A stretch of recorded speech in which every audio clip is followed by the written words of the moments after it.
Hello everyone, Shrimati Mohardevi Tapadia girls college के इस YouTube channel पे आप सभी का बहुत बहुत स्वागत है। आज का हमारा जो टॉपिक है वो फंड फ्लो स्टेटमेंट बनाना है।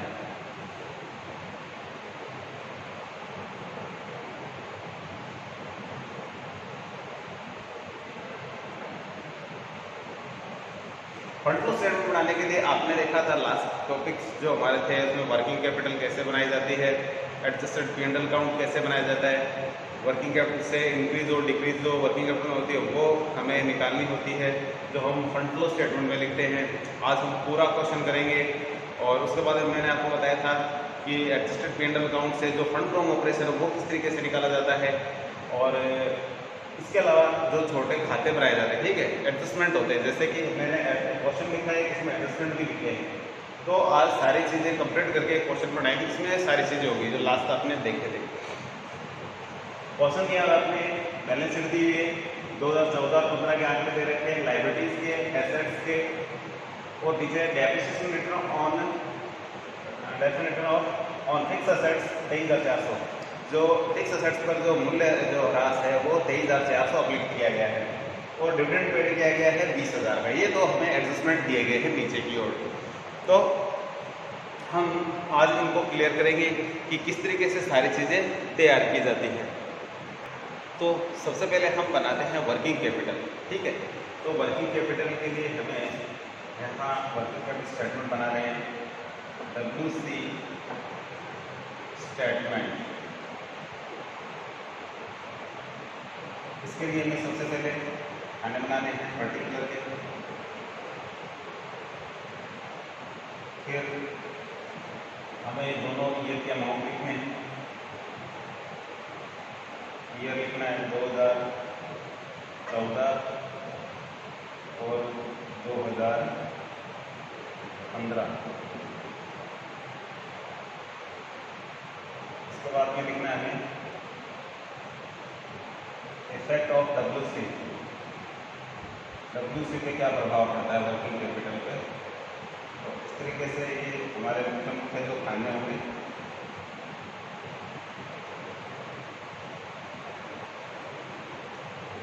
इफेक्ट कैसा आएगा, एक तो आएगा इंक्रीज और एक आता है डिक्रीज। इंक्रीज और डिक्रीज हमने ये लिख दिया है। अब हमें क्या करना है, सबसे पहले ये लिखेंगे करंट एसेट्स। करंट एसेट्स के हमें देखिए कितने पार्ट है, तो बैंक, ट्रैक्टर, स्टॉक, ये 3 चीज़ें हैं जो करंट एसेट्स के पार्ट है। सबसे पहले ये को लिख लेते हैं, बैंक, ट्रैक्टर्स और स्टॉक। तो हमने 3 हमारे जो फिक्स करंट एसेट्स के जो पार्ट थे उनको लिख दिया है। हम यहाँ पे लिख रहे हैं 4,000 और अगले में है 5,000 और डेटर है 36,000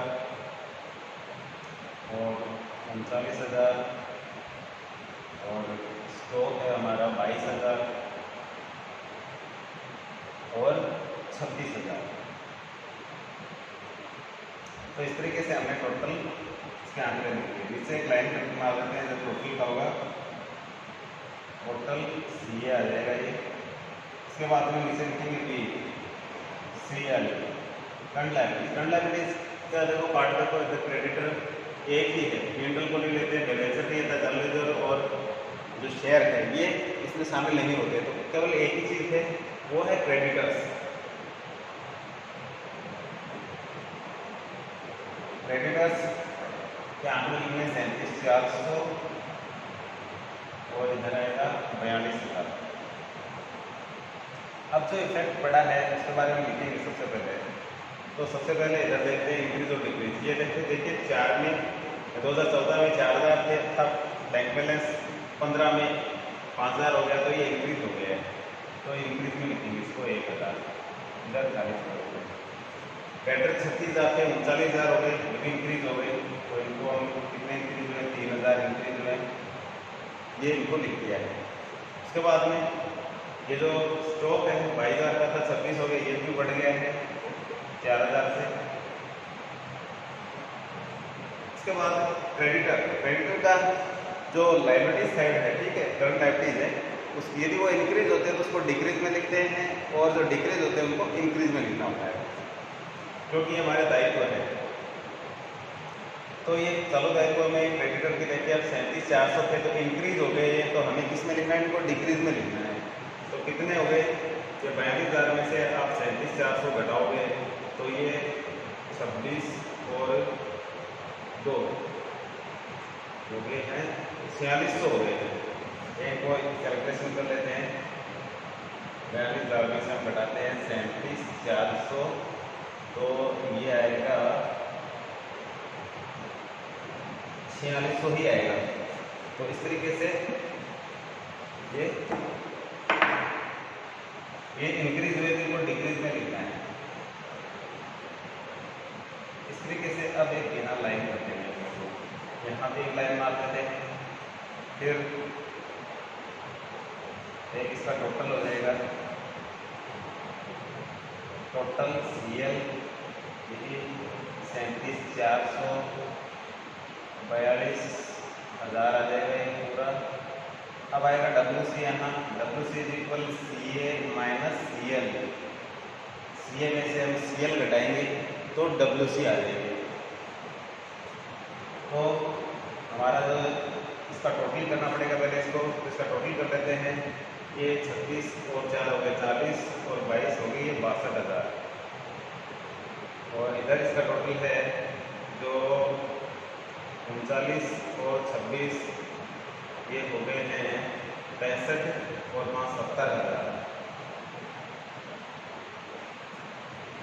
तो इनका टोटल हो गया है।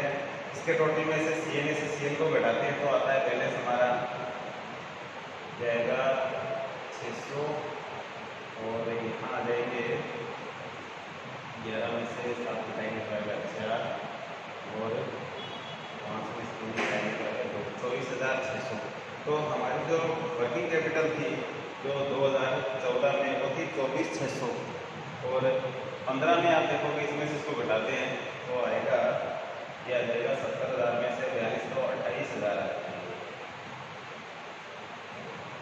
तो 28,000 इस तरीके से ये इसका बैलेंस आता है। अब हमें क्या करना है, अब देखते हैं कि कितनी बड़ी है हमारी वर्किंग कैपिटल। तो हमारी जो वर्किंग कैपिटल है तो हम इसका टोटल कर चुके हैं, और इसमें से इसको जब घटाते हैं तो हमारे पास जो राशि आती है वो आती है 24,600, और इसमें से यानी CA में से CL को घटाते हैं यानी 28,000। तो देखिए 24,600 हमारी जो WC वो थी 2014 में, 15 में हो गई 28,000। अब यदि ये इंक्रीज होगी कितनी हुई है, इस 28,000 में से हम घटा के देख लेते हैं, तो ये आती है 3400, 3,400। तो WC बढ़ी है, इसको यहाँ लिखेंगे 3,400, और इस तरीके से दोनों साइड का जो टोटल है वो 28,000 बराबर हो जाएगा। और इधर इसका भी टोटल कर लेते हैं, यहाँ ये 4600 है, इधर ये 4 और ये 8 हो गए, इधर जो 3400 है इसका बैलेंस यहाँ लिखेंगे, तो इधर भी 8,000 बराबर हो जाएंगे। तो इस तरीके से हम वर्किंग कैपिटल है जो निकालेंगे। अब ये इंक्रीज हुई है हमारी जो WC, इसको यहाँ लिखेंगे इंक्रीज इन WC।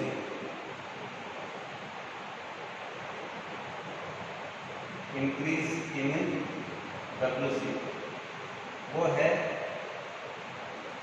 3400 है, ठीक है, 3,400। ये वर्क जो हम फ्रंट फ्लो स्टैंडर्ड बनाएंगे उसमें ही लिखेंगे, अभी इसको पढ़ा रहने देते हैं।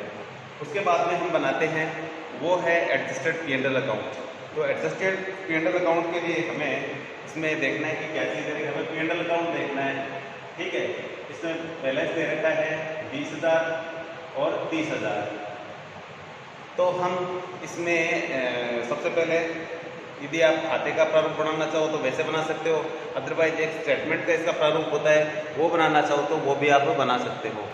तो हम इसका एक खाते का प्रारूप बनाते हैं, इसको लिखते हैं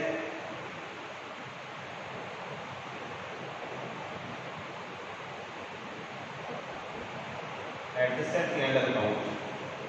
तो इसमें बाय बैलेंस BD और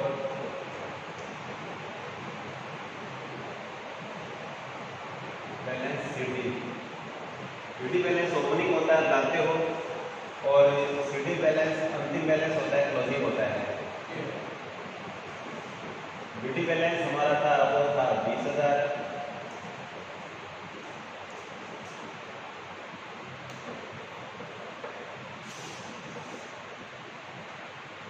और इधर है ये बैलेंस है हमारा 30,000। मेरे ख्याल में 20,000 और 30,000। इसके बाद में यहाँ 2 में हमें जो नेट प्रॉफिट में जोड़ने वाली जो चीज़ें थी, इसके बारे में लास्ट जो एडजस्टेड P&L अकाउंट बनाया था उसमें आपने देखा था कौन सी जोड़ने वाली है, तो वो यहाँ लिखते हैं। सबसे पहले डेप्रिसिएशन है, तो डेप्रिसिएशन हमें दिया हुआ है, ठीक है, हम खाता बनाएंगे। वैसे तो ये सीधा लिख सकते हैं,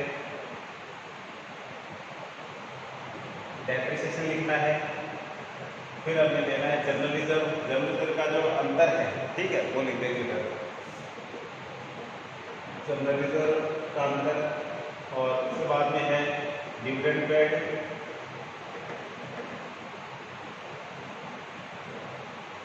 डिविडेंड कितना चुका है वो लिखेंगे। प्रीलिमिनरी एक्सपेंसेस का डिफरेंस लिखेंगे।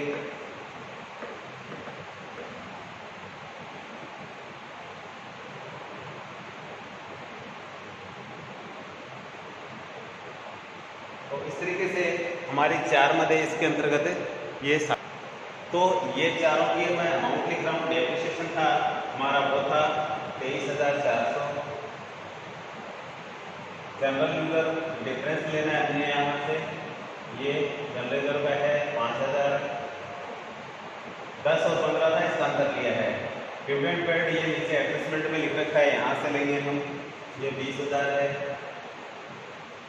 प्रीलिमिनरी एक्सपेंसेस ये 2,000 1,000 इसका अंतर लेना है, तो हमें इसका ये 1,000 अंतर लेना है। इसका टोटल कर लेंगे। इधर डिफरेंस जो बचेगा वो आएगा भाई फंड फ्रॉम ऑपरेशन, ठीक है, जिसे हम ऑपरेटिंग प्रॉफिट या फंड फ्रॉम ऑपरेशन दोनों के नाम से भी बुलाते हैं, जान सकते हैं। तो इसका टोटल हमने किया हुआ है, मैं टोटल इसका देख के लिखता हूँ। तो इसका टोटल है वो है 79,400। इधर भी 79,400, और इसका जो डिफरेंस है वो भी मैंने पहले से निकाल के रखा हुआ है, वो आ जाए 59,400। तो इस तरीके से हमारा जो फंड फ्रॉम ऑपरेशन था वो ये था। तो इस तरीके से हमने ये चीज़ हमारे जो फंड फ्रॉम ऑपरेशन की राशि निकाली है। अब हमें जो एक चीज़ बनानी है वो बनाना है खाता, फिक्स एसेट्स का, जिसका समायोजन कहते हैं, उसका हमें खाता बनाना चाहिए। तो हमें जो डेप्रिसिएशन का ये दिया हुआ है, तो इसके लिए हम इसका क्या बनाते हैं, खाता बना लेते हैं इसका। तो इसके जो खाते का प्रारूप है वो फिक्स एसेट्स अकाउंट बनाते हैं हम। इसका तो BD बैलेंस होगा, ओपनिंग बैलेंस का 2 वाली साइड में लिखते हैं, और बाई CD क्लोजिंग बैलेंस होगा वो इधर लिखेंगे। तो ये शॉर्ट नोट्स के रूप में बनाने होते हैं हमें अलग से।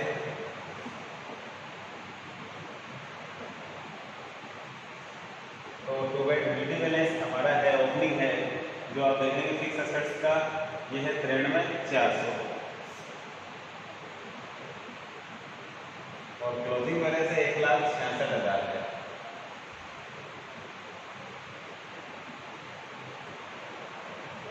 ये 1,66,000 है, 93,400, और बाई डेप्रिसिएशन दिया हुआ है 23,400। ये 23,400 डेप्रिसिएशन लिखेंगे और इधर टोटल कर देते हैं। तो टोटल मैंने किया हुआ है पहले से, मैं देख के लिखता हूँ टोटल इसका कितना था। तो इसका जो टोटल है वो 1,89,400 है, 1,89,400, और इधर भी टोटल आ जाएगा 1,89,400। इसका जो डिफरेंस है वो आएगा, इसका जो डिफरेंस आएगा वो है 96,000। टू बैंक लिखेंगे इसको, 96,000 को। ये होगा purchase of fix assets.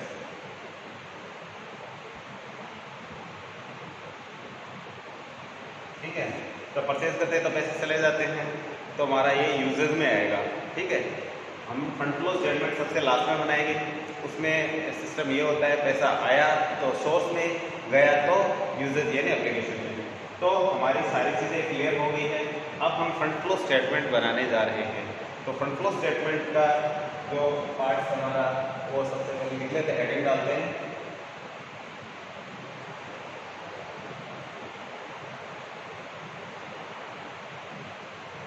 Fund flow statement. तो इसमें सोर्स, अमाउंट और यूजेस और अमाउंट, इस तरीके से इसमें चीजें आती हैं।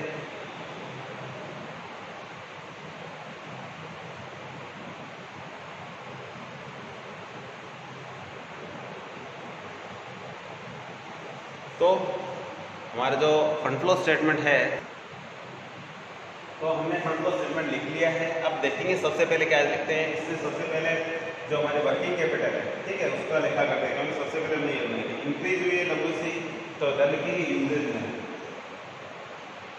इंक्रीज इन WC, ये 3400 रुपये यहाँ लिख देंगे। उसके बाद में फंड फ्लो ऑपरेशन लिख देते हैं। हमने निकाला था एडजस्टेड पेंडल के माध्यम से, ये है 59,000, ये पैसा आया है। ठीक है, यदि इस साइड में यदि बैलेंस बचता है तो उसके दूसरी साइड में यदि यूजेज में जाएगा, तो इधर बचता है, तो यानी प्रॉफिट वाली साइड है ये, तो इधर हम लिखेंगे सोर्स में, लिखेंगे फंड फ्रॉम ऑपरेशन, ये आ जाएगा 59,400।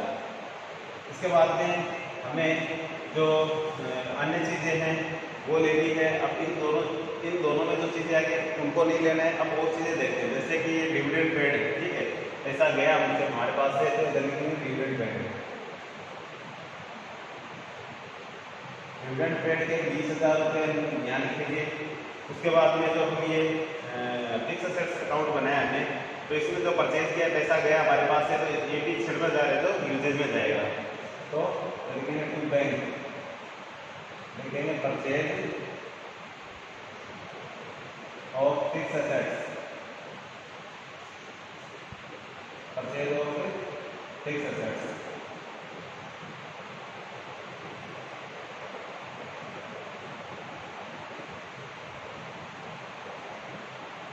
ये छिड़ने जाने के बैंक के रूप में हमारे पास आएगी राशि। इसके बाद में इन सब का हमने लेखा कर दिया है, एडजस्टेड पेंडल लिख दिया, ये लिख दिया है, फिक्स असेट्स का लिख दिया जो भी था। हमने डिविडेंड जो एडजस्टमेंट दे रखे थे उसकी चीज़ लिख दी है, वर्किंग कैपिटल। अब जो इसमें जो बाकी चीज़ें बची है उनका हम एडजस्टमेंट करेंगे। इसमें इन चीज़ों का सबका एडजस्टमेंट होगा। फिक्स असेट्स की राशि आ गई है, बिल्डिंग सब हो गए, उसमें एडजस्टमेंट हो गया। ये इधर देखिए क्या बचा हुआ है। सबसे पहले यहाँ क्रेडिटर है, ये इसका भी लिखा हो गया, पेमेंट का भी हो गया। डिबेंचर देखेंगे आप, स्टार्टिंग में कुछ नहीं था, तो ये एंड में 15 में 20,000 रुपये जो डिबेंचर के रूप से हमारे पास आए थे, तो ये लिखेंगे issue of debenture, issue of debenture. ये 20,000 रुपये हमारे पास बड़े मतलब आए हैं। उसके बाद में जर्नलिज्म का लेखा हो गया है। एडजस्टेड पेंडल में शेयर कैपिटल बची है 90,000 में, 1 30 हो गई है, इसका मतलब 40,000 नए इश्यू हुए हैं। तो लिखेंगे इश्यू ऑफ शेयर, तो शेयर हमारे 40,000 के इश्यू हुए हैं। अब हम इसका टोटल करके देखते हैं, यदि बराबर आता है दोनों साइड का टोटल, तो हमारा सवाल बिल्कुल ओके करेक्ट है। यदि कहीं मिस्टेक होती है तो दोबारा से इसको देखते हैं। तो हमारा आंकड़ा देखते हैं, यहाँ जोड़ते हैं इसको। मैंने पहले से ऐसे इसका टोटल किया हुआ है, तो जो इसका टोटल है वो है 1,19,400, 1,19,400। और इधर का टोटल भी हमारा जो इतना ही है 1,19,400।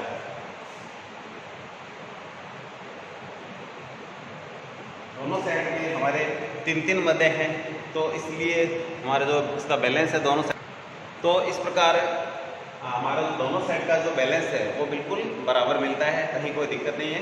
तो हमारा जो क्वेश्चन है बिल्कुल एक्यूरेट है। तो इस तरीके से आप फंड फ्लो स्टेटमेंट बना सकते हैं। तो आज के लिए इतना ही, मिलते हैं नेक्स्ट वीडियो में नेक्स्ट टाइम। तो अपने वीडियो को लाइक कीजिए, चैनल को शेयर एंड सब्सक्राइब कीजिए। धन्यवाद।